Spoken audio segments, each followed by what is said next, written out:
Friends, welcome to this session. Hope कि आप लोग सभी लोग सही होंगे, जहाँ भी है घर में रहें, सुरक्षित रहें और पढ़ाई करते रहें। मैं डेली वीडियो नहीं डाल पा रहा हूँ, उसके लिए मैं आपसे बहुत माफ़ी मांगता हूँ। ठीक है, बट मैं ऐसे कोशिश करूँगा कि मैं डेली डेली एक वीडियो आपके लिए अपलोड करता रहूँ, ताकि आपका जो है माइक्रो इकोनॉमिक जो है वो बहुत ही कम समय में पूरी तरीके से आपका जो कंसेप्ट है वो पूरी तरीके से क्लियर हो जाए, और जो रिवीजन के तौर पे यूज कर रहे हैं उनका भी अच्छी तरीके से रिवीजन हो। जैसे कि हमने एग्रीगेट डिमांड और सप्लाई का चैप्टर शुरू किया था, तो इसमें हमने एग्रीगेट डिमांड पढ़ लिया है, एग्रीगेट सप्लाई पढ़ लिया है। अब हम इनकम के थ्रू कुछ रिलेशंस होते हैं, जैसे कंजम्पशन फंक्शन पढ़ना होता है, फिर सेविंग फंक्शन क्या होता है उसके बारे में हमें पढ़ना है। तो इस सेशन में हमने पूरा कंजम्पशन फंक्शंस को पूरा कंप्लीट करेंगे कि जो कंजम्पशन है वो कैसे बिहेव करता है अकॉर्डिंग टू इनकम। ठीक है, जैसे में हमने एग्रीगेट डिमांड में भी पढ़ा था कि जैसे जैसे इनकम बढ़ता है वैसे ही हमारा डिमांड बढ़ता है, बट जो रेशियो है थोड़ा चेंज होता है। इनकम ज़्यादा तेज़ी से बढ़ता है और डिमांड थोड़ा धीरे होता है। ठीक है, और इस दोनों के बीच को हम लोग सेविंग बोलते थे। फिर हमने एग्रीगेट सप्लाई में देखा था कि जो जो सप्लायर हैं, जो एक इनकम पे जो गुड्स एंड सर्विसेज जो प्रोड्यूस कर रहे हैं एक साल में, हम लोग एग्रीगेट सप्लाई पढ़ा था। तो हमने पढ़ा था कि S equal to A Y, S equal to Y होता है। मतलब एग्रीगेट सप्लाई जो होता है कुछ नहीं, वो इनकम होता है, जितना टोटल इनकम होगा वही हमारा जो है एग्रीगेट सप्लाई होगा। इसमें हम लोग देखते हैं कि कंजम्पशन फंक्शन क्या होता है, मार्जिनल प्रोपेंसिटी टू कंज्यूम क्या होता है। बहुत सारे लोग इसमें कंफ्यूज हो जाते हैं कि ये क्या है, समझ में नहीं आता उनको। बट मैं आपको बहुत ही ईजी तरीके से समझाऊंगा कि आपको कुछ चीज़ रटना नहीं पड़ेगा, हर एक वर्ड का एक मीनिंग है, बस उसको याद रखना है और आप इस तरीके से वो पूरा पूरा इसको याद रख सकते हैं। ठीक है, तो वीडियो में स्टार्ट करते हैं। सबसे पहले समझते हैं कि कंजम्पशन फंक्शन क्या होता है। देखिए, इकोनॉमिक्स में जहाँ भी फंक्शन वर्ड है ना, तो वहाँ पे एक रिलेशनशिप होता है। ठीक है, तो यहाँ पे पहले लिखा हुआ कंजम्पशन फंक्शन, तो ये जो फंक्शन है किसका है, रिलेशनशिप है कंजम्पशन का।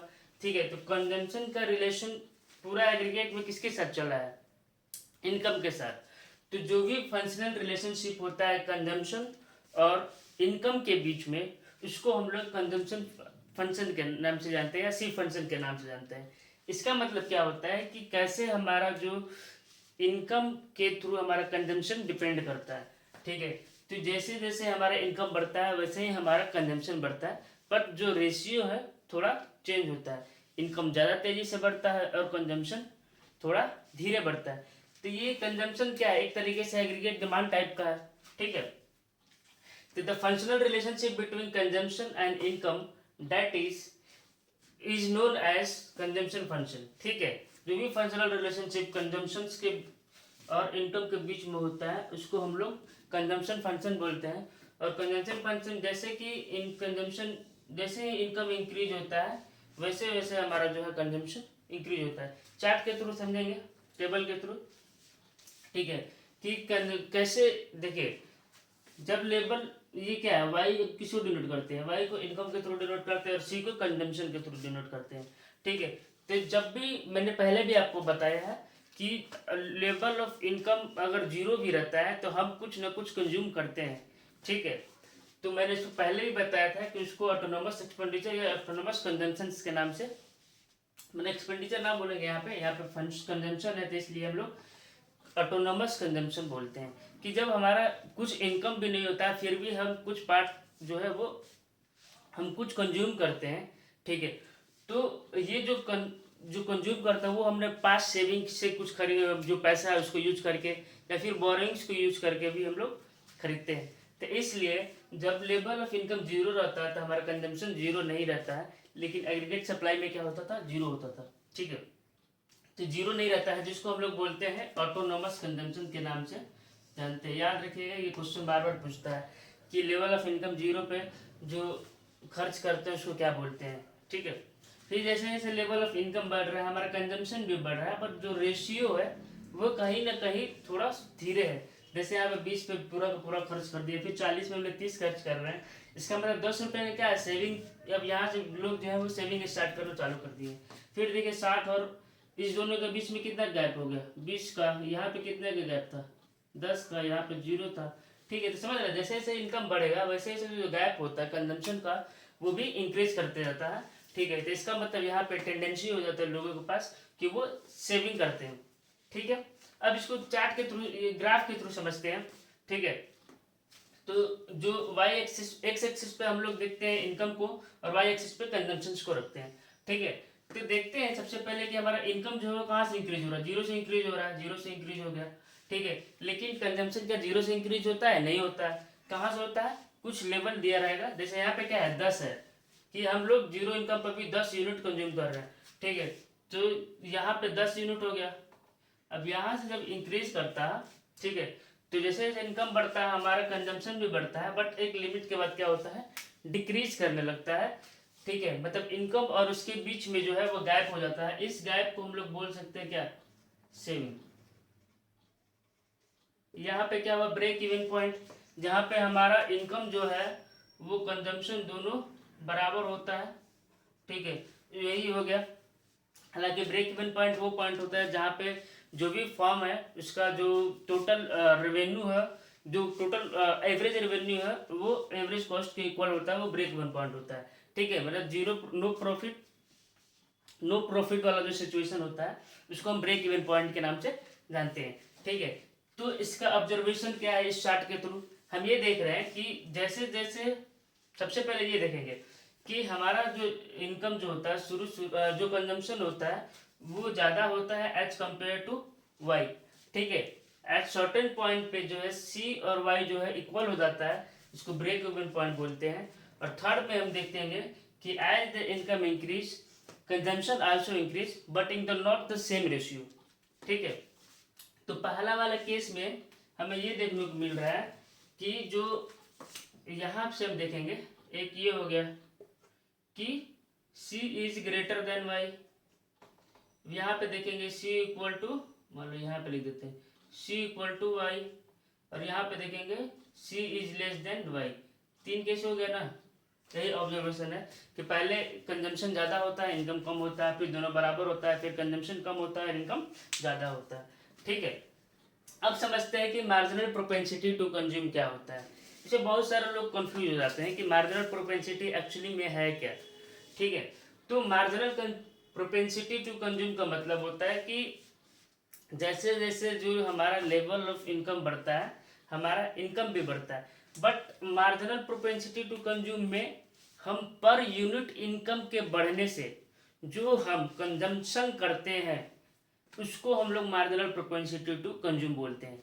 ठीक है, पर यूनिट मतलब कि जैसे कि मैंने सपोज करो कि मैंने 100 रुपये खर्च कर दिया। ठीक है, 100 रुपये पे मैंने 200 कोई आर्टिकल्स खरीदा है। ठीक है, बट जब मैं 1 रुपया और एक्स्ट्रा खर्च करूँगा तो आर्टिकल्स में जो इंक्रीमेंट होगा 1 रुपये के कारण, वही जो है मार्जिनल प्रोपेंसिटी टू कंज्यूम होता है। कि वन एडिशनल इनकम को इंक्रीज करने से हमारा कंजम्पशन पे क्या इम्पैक्ट पड़ता है, वो हम मार्जिनल प्रोपेंसिटी टू कंज्यूम बोलते। ठीक है, ओके, आपको ये समझ में आ गया होगा। नहीं समझ में आया वीडियो को बार बार देखें ताकि आपका जो कंसेप्ट है वो क्लियर हो जाए।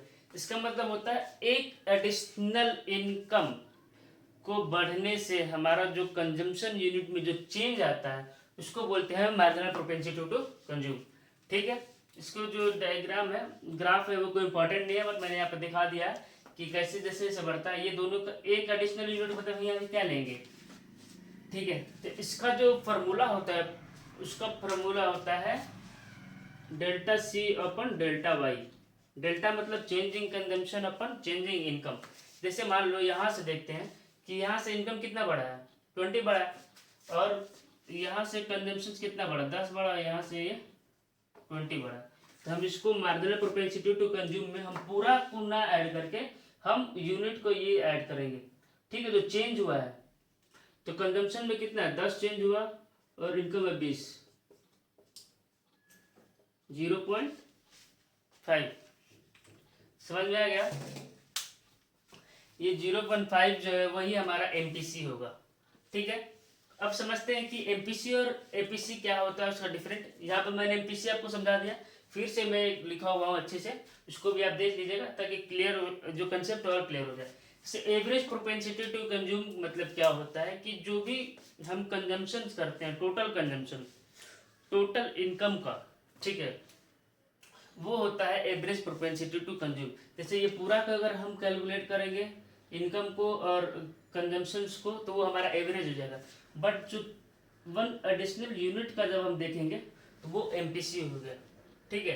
तो एपीसी क्या होता है कि ratio between the total consumption and total income, that is it show the consumption per unit of total income. Total income से, ठीक है, कितना यूनिट ऑफ कंजम्पशन जो है हम कंज्यूम कर रहे हैं, इसका मतलब क्या हुआ कि टोटल इनकम के कंपैरिजन में हम कितना टोटल कंजम्पशन कर रहे हैं, वही हमारा जो होता है एवरेज प्रोपेंसिटी टू कंज्यूम होता है, ठीक है। अगर मेरा टोटल इनकम 100 है और एवरेज जो है वो 200 कंज्यूम कर रहे हैं, तो हमारा 200 अपन 100 हो जाएगा, मतलब कि 2 हमारा जो है एपीसी होगा। ये सिंपल है, टोटल कंजम्पशन टोटल इनकम, ठीक है। एवरेज मार्जिनल मतलब one additional units, one additional income का यूनिट से जो हमारा कंजम्पशन पे इम्पैक्ट पड़ता है उसको हम लोग मार्जिनल प्रोपेंसिटी टू कंज्यूम बोलते हैं, ठीक है। तो देखते हैं the ratio between the additional consumption and additional income, ठीक है। यहाँ पे याद रखिएगा, यहाँ ऊपर में एपीसी में क्या है, टोटल कंजम्पशन और क्या था, टोटल इनकम था। यहाँ पे क्या है, एडिशनल कंजम्पशन और additional income, that is it show the consumption per unit of additional income, जो एडिशनल इनकम ऐड किए हैं, ठीक है। जैसे मैंने आपको एग्जांपल के थ्रू समझा दिया, अब वीडियो को बार बार देखेंगे, कंसेप्ट आपको क्लियर हो गया। यहाँ पे ये याद रखना है कि कितना इनकम, टोटल इनकम के बाद एक अगर भी हम एडिशनल यूनिट ऐड कर रहे हैं, मतलब जो इनकम को खर्च कर रहे हैं उससे कितना हमारा कंजम्पशन मिल रहा है, वही होता है marginal propensity to consume, that is MPC equal to होता है delta C upon delta Y, changing consumption upon changing income.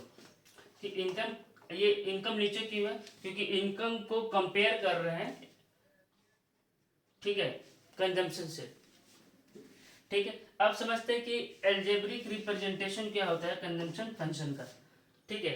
तो कंजम्पशन फंक्शन का ये फॉर्मूला होता है जिसके थ्रू आप कोई भी क्वेश्चंस को आप सॉल्व कर देंगे। आपके एग्जाम में ऐसे दिया रहेगा, ठीक है, कि ऑटोनोमस कंजम्पशन दे दिया। ऑटोनोमस कंजम्पशन को किससे रिप्रेजेंट करते हैं, देखिए, where C dash is autonomous consumption, ठीक है। यहाँ पे जो है सी डैश जो है ऑटोनोमस कंजम्पशन है, ठीक है। बी जो है एमपीसी है और वाई जो है क्या है, इनकम है, ठीक है। वाई जो है हमारा इनकम है और जो बी जो है वो हमारा मार्जिनल प्रोपेंसिटी टू कंज्यूम है, ठीक है। अब यही फार्मूला के थ्रू कोई भी क्वेश्चंस को हम लोग सॉल्व करेंगे, ठीक। तो ये आपको यार क्वेश्चन आपके सिंपल से दिया रहेगा कि ऑटोनोमस कंजम्पशन 10 है, मार्जिनल प्रोपेंसिटी टू कंज्यूम मान लो 1 दिया हुआ है, पॉइंट दिया हुआ है, ठीक है, और इनकम दिया रहेगा, ठीक है।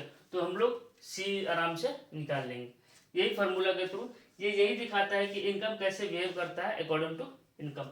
तो पूरा कंजम्पशन फंक्शन हमें ये शो करता है कि जैसे जैसे लेवल ऑफ इनकम बढ़ता है हमारा कंजम्पशन भी बढ़ता है, ठीक है। तो जो रेट है कंजम्पशन का वो थोड़ा कम होता है एज कंपेयर टू इनकम। तो ये पूरा सेशन में हमने यही सीखा, ठीक है। अब हम नेक्स्ट टॉपिक में अपने देखेंगे कि सेविंग फंक्शन क्या होता है, उसके बारे में एक पूरा डिटेल समझेंगे। और उसके बाद जो है और जो जो चीज़ बचा रहेगा तो आगे बैलेंस ऑफ पेमेंट भी है, बहुत सारा भी टॉपिक बाकी है। तो हम लोग एक एक करके सबको कवर करेंगे और आप वीडियो को ज़्यादा से ज़्यादा शेयर करें ताकि लोगों तक पहुँचे। और जो भी वीडियो देख रहे हैं वीडियो को देखें, कुछ सीखें, आपके काम के लिए ही है, ठीक है। चलिए इस वीडियो में बस इतना ही। Thank you so much.